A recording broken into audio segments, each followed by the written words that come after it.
Hello बच्चों। सबसे पहले आज का क्लास स्टार्ट करने से पहले पिछले क्लास में पिछले वीडियो में हम लोग क्या पढ़े थे उसको थोड़ा रिकॉल करें।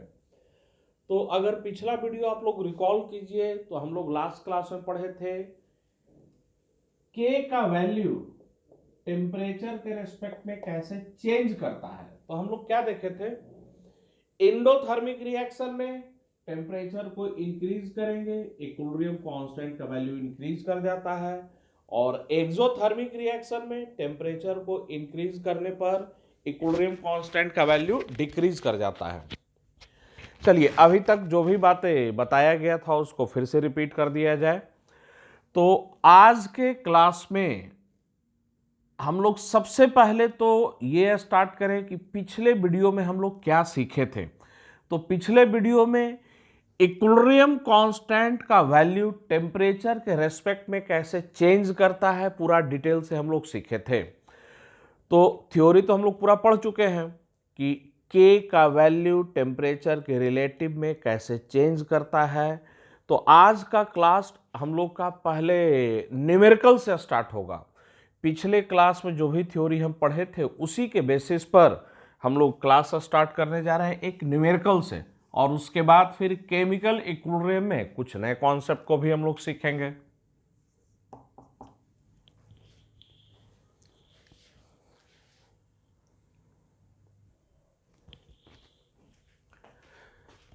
चलिए हम लोग स्टार्ट करते हैं पहले क्वेश्चन से। तो लास्ट क्लास में जो इक्विलिब्रियम कांस्टेंट टेम्परेचर पर कैसे डिपेंड करता है इन सब चीज़ों को जो पढ़े थे उसी से रिलेटेड एक क्वेश्चन है। क्वेश्चन पढ़िए क्या दिया हुआ है। For the reaction at 298 kelvin, तो याद रखना है ये रिएक्शन किस टेम्परेचर पर हो रहा है, 298 केल्विन पर। हम लोग का रिएक्शन दे दिया है ए गैस और बी गैस आपस में कंबाइन कर कर क्या बना रहे हैं, सी और डी गैस। तो ये रिएक्शन 298 केल्विन पर हो रहा है। इस रिएक्शन के लिए delta H not delta G not का डाटा दे दिया हमें, डेल्टा एच नॉट और डेल्टा एस नॉट का डाटा दिया है, डेल्टा जी नॉट निकालना है और के निकालना है।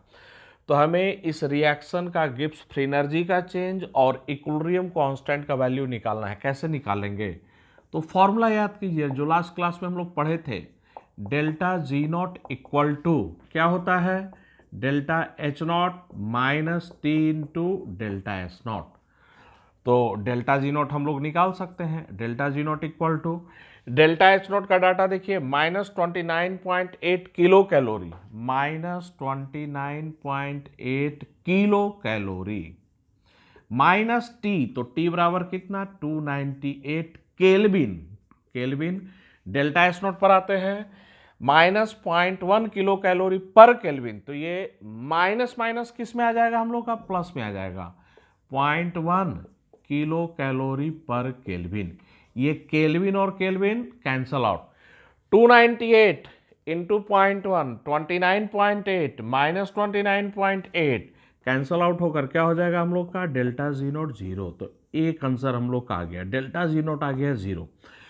अब निकालना है इक्विलिब्रियम कांस्टेंट का वैल्यू, के का वैल्यू। तो याद कीजिए लास्ट क्लास में जो हम लोग पढ़े थे, delta G not equal to -2.303 R T log के बराबर। अब डेल्टा जी नोट हम लोग का जीरो आया है तो ये हो गया जीरो, -2.303 आर टी को राइट में शिफ्ट कर दीजिए तो देयर फोर लॉग के इक्वल टू जीरो। अब ये बेस 10 का है तो के बराबर कितना हो जाएगा, 10 की पावर 0 इक्वल टू 1। तो ये आंसर आ गया किसका, हम लोग का के का। चलिए उतारिए।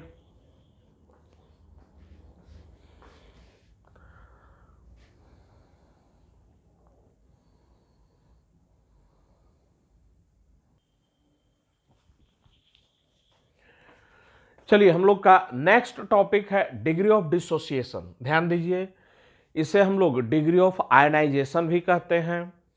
ये जो टॉपिक हम लोग पढ़ने जा रहे हैं ये आयनिक इक्विलिब्रियम में, ध्यान में रखिएगा, हर क्वेश्चन में यूज में आएगा। तो इस टॉपिक को बड़ा अच्छे से हम लोग समझें कॉन्सेप्चुअली, क्योंकि ये टॉपिक आयनिक इक्विलिब्रियम में हर जगह यूज में आने वाला है। तो डिग्री ऑफ डिसोसिएशन समझिए कैसे डिफाइन करते हैं। तो पहला पॉइंट, ये अल्फा जो डिफाइन किया जा रहा है 1 के रेस्पेक्ट में डिफाइन किया जा रहा है, और वही परसेंटेज अल्फा बोला जाए, ठीक है ना, तो वो कितने के रेस्पेक्ट में डिफाइन किया जाएगा, 100 के रेस्पेक्ट में। तो 1 के रेस्पेक्ट में डिग्री ऑफ डिसोसिएशन को डिफाइन करते हैं। तो इसका मतलब क्या हुआ, रिएक्टेंट का 1 मोल में से जितना मोल डिसोसिएट कर गया उसी को हम लोग क्या बोलते हैं, डिग्री ऑफ डिसोसिएशन। मैं फिर से रिपीट कर रहा हूं, रिएक्टेंट के 1 मोल में से, कितने मोल में से, 1 मोल में से, तो रिएक्टेंट का 1 मोल में से जितना मोल डिसोसिएट कर गया, रिएक्ट कर गया, उसी को क्या बोलते हैं, डिग्री ऑफ डिसोसिएशन। अगर किसी रिएक्टेंट का 1 मोल में से 0.2 मोल रिएक्ट किया तो देयरफॉर अल्फा उसका कितना हो जाएगा, 0.2 हो जाएगा। फिर बोला जाए कि नहीं सर कोई दूसरा रिएक्टेंट था, उसका 1 मोल में से 0.36 मोल रिएक्ट या डिसोसिएट कर गया, तो देयरफॉर अल्फा कितना हो जाएगा हम लोग का, 0.36 हो जाएगा। और परसेंटेज अल्फा बोला जाए तो भाई ये है 1 के रेस्पेक्ट में, 1 में 0.2, तो 100 में कितना, 100 में 20%। ये है 1 के रेस्पेक्ट में, 1 में 0.36, तो 100 में कितना, तो परसेंटेज अल्फा कितना हो जाएगा, 36%। तो ध्यान में रखिए, डिग्री ऑफ डिसोसिएशन जब भी बोला जाता है, डिग्री ऑफ डिसोसिएशन 1 के रेस्पेक्ट में बोला जाता है। 1 मोल में जितना मोल डिसोसिएट कर गया, रिएक्ट कर गया, उसी को क्या बोलते हैं, डिग्री ऑफ डिसोसिएशन। लेकिन कोई ज़रूरी नहीं है कि ये मोल के रेस्पेक्ट में ही डिफाइन किया जाए, इसे हम लोग प्रेशर के रेस्पेक्ट में या कॉन्सेंट्रेशन के रेस्पेक्ट में भी क्या करते हैं, डिफाइन करते हैं। वहाँ भी डिफाइन कर कितने के रेस्पेक्ट में किया जाता है, तो 1 के रेस्पेक्ट में। 1 यूनिट प्रेशर में, 1 यूनिट प्रेशर में जितना डिसोसिएट कर गया उसी को क्या बोलते हैं, डिग्री ऑफ डिसोसिएशन। या 1 यूनिट कॉन्सेंट्रेशन में, 1 यूनिट कॉन्सेंट्रेशन में जितना डिसोसिएट कर गया या रिएक्ट कर गया उसी को क्या बोलते हैं, डिग्री ऑफ डिसोसिएशन। मतलब मोल के रेस्पेक्ट में डिफाइन करें, प्रेशर के रेस्पेक्ट में डिफाइन करें, कॉन्सेंट्रेशन के रेस्पेक्ट में डिफाइन करें, डिफाइन 1 यूनिट के रेस्पेक्ट में करेंगे। 1 मोल में जितना डिसोसिएट या रिएक्ट कर गया, 1 यूनिट प्रेशर में जितना डिसोसिएट या रिएक्ट कर गया, 1 यूनिट कॉन्सेंट्रेशन में जितना डिसोसिएट या रिएक्ट कर गया, उसी को क्या बोलते हैं, डिग्री ऑफ डिसोसिएशन। चलिए, तो यहां पर हम लोग जो डिफिनीशन लिखेंगे वो मोल के रेस्पेक्ट में लिखेंगे, लेकिन क्वेश्चन मोल के रेस्पेक्ट में भी हो सकता है, प्रेशर के रेस्पेक्ट में भी हो सकता है, कॉन्सेंट्रेशन के रेस्पेक्ट में भी हो सकता है। तो हम लोग डिफिनीशन किसी एक के रेस्पेक्ट में लिख रहे हैं। It is defined as number of moles dissociated या reacted with respect to 1 mole of a reactant.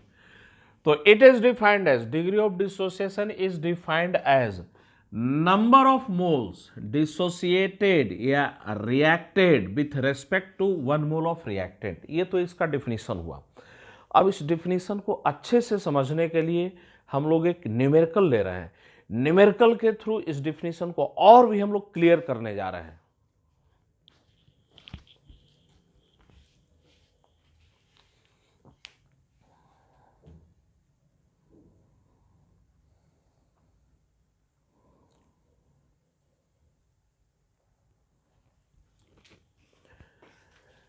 चलिए हम लोग आते हैं क्वेश्चन पर। डिग्री ऑफ डिसोसिएशन से रिलेटेड एक न्यूमेरिकल क्वेश्चन ध्यान में रखना है। ये क्वेश्चन आप लोगों को अपने नोट्स में रखना है। जब थ्योरी को रिवाइज कीजिएगा तो साथ में क्वेश्चन का भी रिवीजन कर लीजिएगा। क्वेश्चन पढ़िए। फॉर द रिएक्शन, ये रिएक्शन दिया हुआ है, हाइड्रोजन आयोडाइड गैस ये डिसोसिएट कर हाइड्रोजन गैस और आयोडीन गैस में कन्वर्ट हो रहा है। तो फॉर द रिएक्शन, ये रिएक्शन हम लोग का दिया हुआ है। पूछ क्या रहा है, the degree of dissociation alpha. तो इस रिएक्शन का जो डिग्री ऑफ डिसोसिएशन अल्फा है, तो degree of dissociation alpha of hydrogen iodide gas is related to equilibrium constant Kp by the expression. मतलब हमें अल्फा और Kp के बीच में रिलेशनशिप पता करना है कि अल्फा और Kp आपस में कैसे रिलेटेड होंगे, और ये ABCD क्या है, 4 ऑप्शन है। चलिए आते हैं इस क्वेश्चन को हम लोग करते हैं कि अल्फा और Kp आपस में रिलेटेड कैसे होंगे।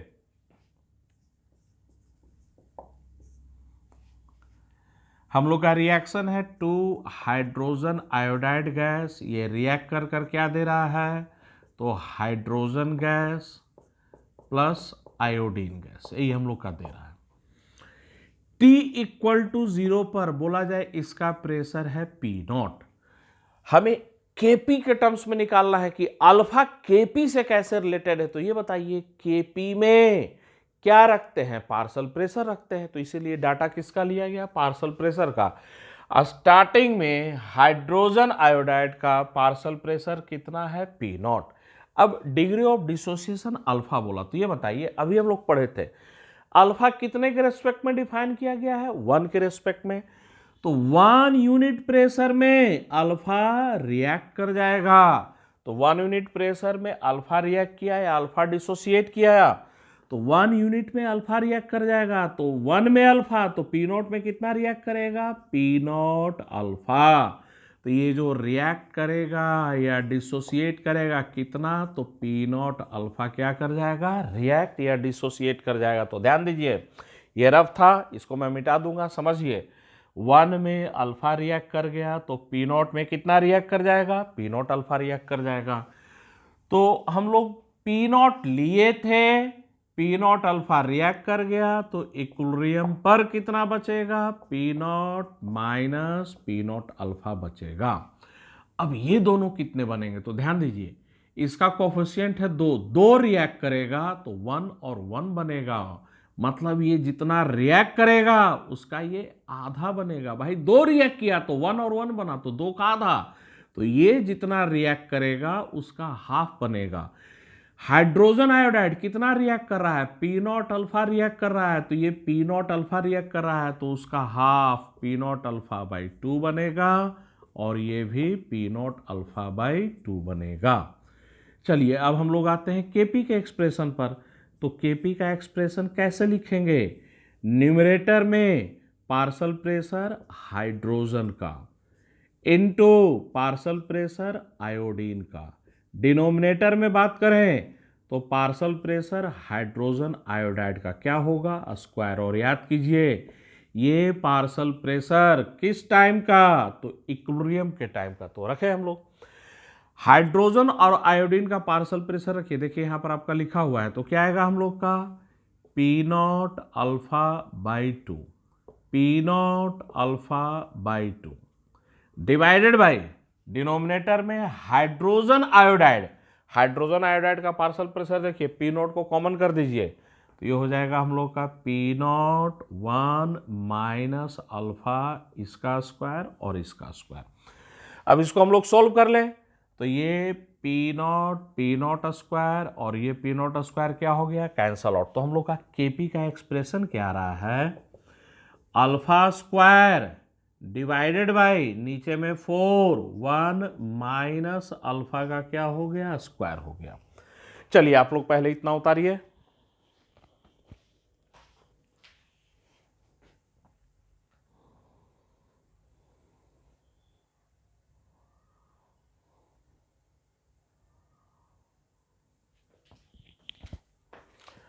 तो हम लोग का ये अल्फा और ये Kp के बीच में एक रिलेशनशिप आ गया है, इसको फर्दर सोल्व करें, दोनों तरफ का स्क्वायर रूट कर दीजिए। तो दोनों तरफ का स्क्वायर रूट कर दें तो Kp का square root equal to right hand side में क्या आ जाएगा, alpha divided by 2 into 1 minus alpha. 2 को लेफ्ट में लेकर आ जाइए तो 2 Kp का square root equal to alpha divided by 1 minus alpha. अब इसका रेसिप्रोकल कर दीजिए, रेसिप्रोकल कर दें तो 1 अपॉन 2kp का square root equal to 1 minus alpha divided by alpha. तो बताइए कितना आएगा, 1 बाई अल्फा -1। -1 को इधर लेकर आ जाए तो हम लोग का 1 by alpha equal to 1/2 root K P plus 1। इसको सोल्व कर दीजिए तो 1 plus 2 root K P divided by 2 root K P. फिर से वापस रेसिप्रोकल कर दे तो अल्फा इक्वल टू कितना आ जाएगा हम लोग का, 2 रूट के पी। रेसिप्रोकल कर दीजिए तो 1 प्लस 2 रूट के पी। यही हम लोग का क्या हो गया, आंसर हो गया। चलिए उतार लीजिए।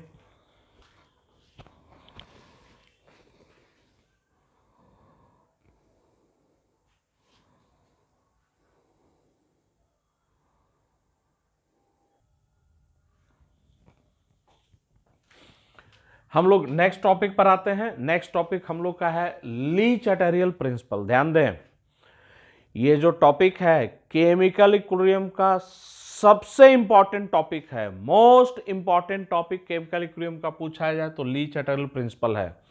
सब कुछ पढ़ लिए, लेकिन अगर ली चैटरियल प्रिंसिपल ही नहीं आता है अच्छे से समझ, तो इसका मतलब केमिकल इक्विलिब्रियम का चैप्टर अभी आधा अधूरा ही रह गया। इसलिए कॉन्सेंट्रेट करना है। मैंने पहले ही बताया, ये जो टॉपिक है केमिकल इक्विलिब्रियम का मोस्ट इंपॉर्टेंट टॉपिक, इसका यूज आयनिक इक्विलिब्रियम में भी होगा। ली चाइल्ड प्रिंसिपल पर हम लोग आते हैं। इस प्रिंसिपल में बताया क्या गया है, कोई भी रिएक्शन, इन जनरल किसी भी रिएक्शन को ले लें तो रिएक्शन इक्विलिब्रियम पर है। ऐसे हम लोग रिएक्शन लिखे, ammonia hydrogen plus nitrogen balance कर दिया जाए, बोला जाए कि ये रिएक्शन इक्विलिब्रियम पर है और इसके इक्विलिब्रियम को डिस्टर्ब कर दिया जाए। इसके इक्विलिब्रियम को चाहे जैसे भी डिस्टर्ब करे, बोले कि ये रिएक्शन इक्विलिब्रियम पर था, सडनली टेम्परेचर को चेंज कर दिए, या सडनली प्रेशर को चेंज कर दिए, या सडनली नंबर ऑफ मोल्स को चेंज कर दिए, तो किसी भी केमिकल रिएक्शन के इक्विलिब्रियम को एनी हाउ किसी भी तरीके से डिस्टर्ब कर दें, तो नए इक्विलिब्रियम पर आने के लिए रिएक्शन फॉरवर्ड में शिफ्ट करेगा या बैकवर्ड में शिफ्ट करेगा, वो हम लोग इस प्रिंसिपल से क्या करने वाले हैं, बताने वाले हैं। अब किसी के मन में आएगा शंका, सर इक्विलिब्रियम को कैसे डिस्टर्ब कर देंगे? तो ध्यान से समझिए, बोला जाए कि ये रिएक्शन इक्विलिब्रियम पर है, तो अगर ये रिएक्शन इक्विलिब्रियम पर है तो फॉरवर्ड और बैकवर्ड का रेट बराबर हो रहेगा। तो ये रिएक्शन इक्विलिब्रियम पर, फॉरवर्ड और बैकवर्ड का रेट बराबर। अब ये बताइए, pressure, number of moles, concentration या वॉल्यूम को चेंज कर कर, किसी एक को या एक से ज्यादा को चेंज कर कर रेट चेंज कर दिए, बोले कि अब फॉरवर्ड और बैकवर्ड का रेट बराबर नहीं रहा। तो भाई रेट बराबर तब ना इक्विलिब्रियम पर, लेकिन प्रेशर को बदलकर या कॉन्सेंट्रेशन को बदलकर रेट में चेंज कर दिए, रेट बराबर नहीं रहा, तो इसका मतलब इक्विलिब्रियम क्या हो गया, डिस्टर्ब हो गया। अब नए इक्विलिब्रियम पर आने के लिए फॉरवर्ड की ओर जाएगा या बैकवर्ड की ओर जाएगा, वो कैसे बताएंगे? तो हम लोग इस प्रिंसिपल से क्या कर सकते हैं, बता सकते हैं। तो समझते हैं इस प्रिंसिपल को। तो यहां पर ध्यान में रखिएगा, change in concentration, change in pressure, change in concentration, pressure, temperature etcetera, इन सब के लिए हम लोग एक वर्ड यूज कर रहे हैं, कौन सा, स्ट्रेस। तो ये ध्यान रखिएगा, अगर स्ट्रेस वर्ड बोला जाए तो स्ट्रेस वर्ड का मतलब क्या हुआ, टेम्परेचर में चेंज, प्रेशर में चेंज, या नंबर ऑफ मोल्स में चेंज, या वॉल्यूम में चेंज, मतलब कुछ भी चेंज कर रहे हैं तो इसका मतलब वहां पर स्ट्रेस अप्लाई किया जा रहा है। तो ध्यान में रखना है, ये वर्ड स्ट्रेस वर्ड का मतलब क्या है, चेंज ऑफ एनीथिंग, किसी भी चीज का चेंज, उसी को किस वर्ड से हम लोग बोल रहे हैं, स्ट्रेस वर्ड से बोल रहे हैं। तो हम लोग ली चैटरल प्रिंसिपल को समझते हैं।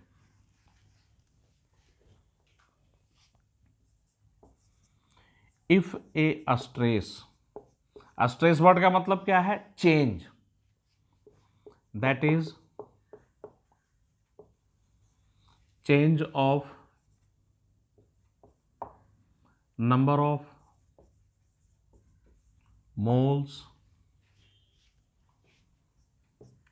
pressure, concentration, volume, temperature, etc. अब ध्यान दीजिए, if a stress is applied to a system at equilibrium, पहले हम लोग इतना ही पढ़ें, इतने को ही समझे। If a stress is applied to a system at equilibrium, इसका मतलब क्या हुआ, कोई सिस्टम इक्विलिब्रियम पर था, वहां पर स्ट्रेस अप्लाई किए, मतलब प्रेशर में या नंबर ऑफ मोल्स में या वॉल्यूम में या टेम्परेचर में क्या किया गया, चेंज किया गया। देन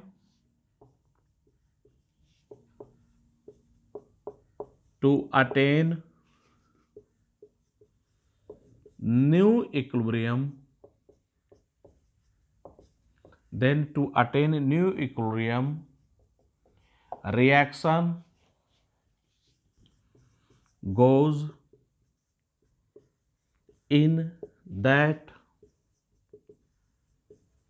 direction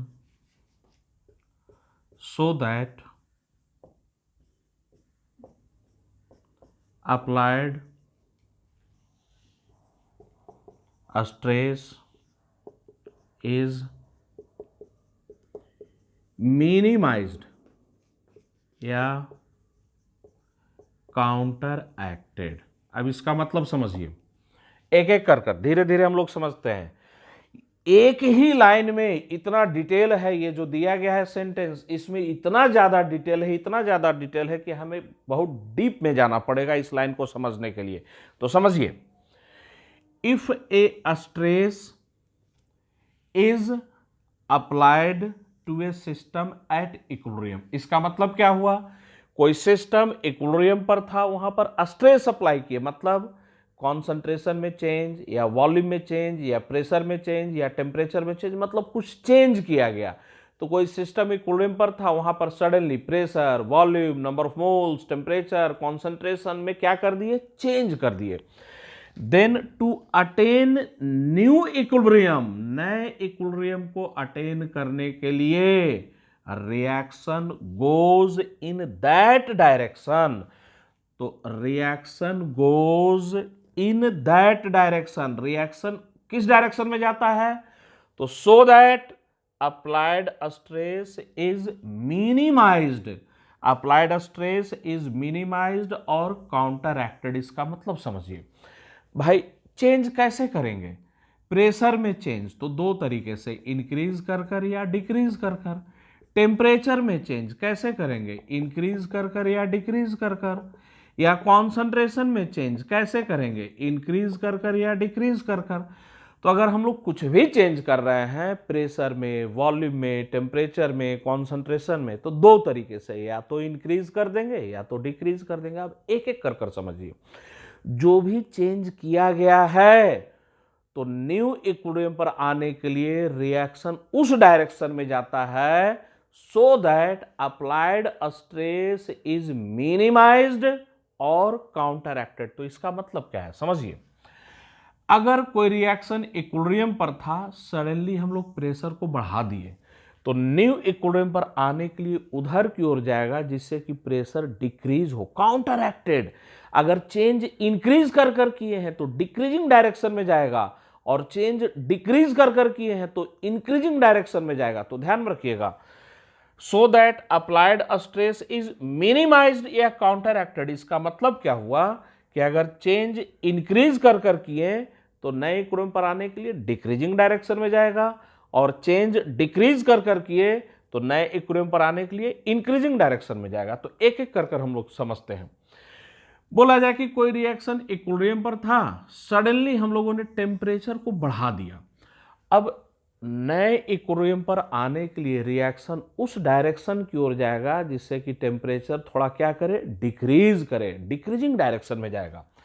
चलिए वैसे ही कॉन्सेंट्रेशन पर बात करें, बोले कि कोई रिएक्शन इक्विलिब्रियम पर था, सडनली हम लोगों ने कॉन्सेंट्रेशन बढ़ा दिया, तो नए इक्विलिब्रियम पर आने के लिए उस डायरेक्शन की ओर जाएगा जिससे कि कॉन्सेंट्रेशन क्या हम लोग का डिक्रीज करे। तो वैसे ही मान लीजिए कि हम लोग चेंज दूसरे तरीके से करते हैं। बोले कि कोई रिएक्शन इक्विलिब्रियम पर था, सडनली हम लोगों ने प्रेशर को डिक्रीज कर दिए। तो सडनली प्रेशर डिक्रीज कर दिए, न्यू इक्विलिब्रियम पर आने के लिए खुद से बोलिए किधर जाएगा, तो उस डायरेक्शन की ओर जाएगा जिससे कि प्रेशर इंक्रीज हो। वैसे ही कोई रिएक्शन इक्विलिब्रियम पर था, सडनली टेम्परेचर को डिक्रीज किया गया, तो टेम्परेचर को डिक्रीज किए, नए इक्विलिब्रियम पर आने के लिए रिएक्शन उधर की ओर जाएगा जिससे टेम्परेचर थोड़ा इंक्रीज हो। तो हमेशा ध्यान में रखें क्या लिखा गया है, सो that applied stress is minimised या काउंटर एक्टेड। मतलब हम लोग अगर कोई चेंज डिक्रीज कर किए तो नए इक्विलिब्रियम पर आने के लिए इंक्रीजिंग डायरेक्शन में जाएगा, और अगर चेंज इंक्रीज कर किया गया है तो नए इक्विलिब्रियम पर आने के लिए डिक्रीजिंग डायरेक्शन में जाएगा। लेकिन मोस्ट इंपॉर्टेंट पॉइंट एक हम लोग को ध्यान से भी समझना है, अगर हम लोग स्ट्रेस अप्लाई किए, मतलब कोई कॉन्सेंट्रेशन में चेंज किए, प्रेशर में चेंज किए, वॉल्यूम में चेंज किए, स्ट्रेस अप्लाई करने के बाद, कुछ चेंज करने के बाद, ये जरूरी नहीं है कि इक्विलिब्रियम हमेशा डिस्टर्ब ही हो जाता है। ध्यान में रखना है, अगर हम लोगों ने pressure, volume, concentration, number of moles का चेंज किए, तो चेंज करने के बाद ऑलवेज कोई जरूरी नहीं है कि इक्विलिब्रियम डिस्टर्ब ही हो जाता है। ध्यान में रखना है, अगर चेंज करने के बाद भी Q और K बराबर ही रह गया तो इसका मतलब इक्विलिब्रियम डिस्टर्ब नहीं हुआ है। इक्विलिब्रियम डिस्टर्ब तभी माना जाएगा जब चेंज करने के बाद Q और K बराबर नहीं है। ये पॉइंट इंपॉर्टेंट है। तो अगर हम लोग कुछ चेंज किए, स्ट्रेस अप्लाई किए, और स्ट्रेस अप्लाई करने के बाद भी Q और K बराबर ही है, इसका मतलब इक्विलिब्रियम डिस्टर्ब नहीं हुआ है। इक्विलिब्रियम डिस्टर्ब तभी माना जाएगा जब चेंज करने के बाद Q और K बराबर नहीं है। चलिए, तो इसको पहले उतारिए इतना।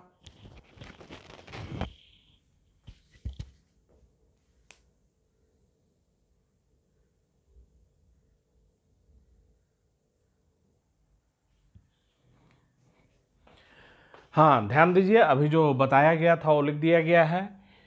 बड़ा ही इंपॉर्टेंट पॉइंट है, इसको भूलना नहीं है। ये मत सोचना है कि प्रेशर या नंबर ऑफ मोल्स या टेम्परेचर या कॉन्सेंट्रेशन चेंज कर देंगे तो इक्विलिब्रियम हमेशा डिस्टर्ब ही होगा। कोई ज़रूरी नहीं है कि इक्विलिब्रियम डिस्टर्ब ही हो जाएगा, हो भी सकता है, नहीं भी हो सकता है। तो कैसे पहचानेंगे, तो पढ़िए, इफ आफ्टर अप्लाइंग स्ट्रेस, मतलब चेंज करने के बाद Q और K बराबर ही रह गया, then it means equilibrium is not disturb. Equilibrium disturb नहीं हुआ है। Equilibrium will disturb only when Q is not equal to K। तो अगर चेंज करने के बाद, स्ट्रेस अप्लाई करने के बाद Q और K बराबर नहीं है, तभी इक्विलिब्रियम क्या माना जाएगा, डिस्टर्ब हुआ है। अब हम लोग ली चैटरल प्रिंसिपल को एक एक कर अप्लाई करेंगे। कहाँ, नंबर ऑफ मोल्स चेंज करेंगे, प्रेशर का चेंज इफेक्ट देखेंगे, टेम्परेचर का इफेक्ट देखेंगे, कॉन्सेंट्रेशन का इफेक्ट देखेंगे, कैटालिस्ट का इफेक्ट देखेंगे। तो नंबर ऑफ मोल्स चेंज करने पर क्या इफेक्ट होगा, प्रेशर चेंज करने पर क्या इफेक्ट होगा, कॉन्सेंट्रेशन चेंज करने पर क्या इफेक्ट होगा, वॉल्यूम चेंज करने पर क्या इफेक्ट होगा, सबका इफेक्ट अलग अलग हम लोग क्या करने जा रहे हैं, डिस्कस करने जा रहे हैं।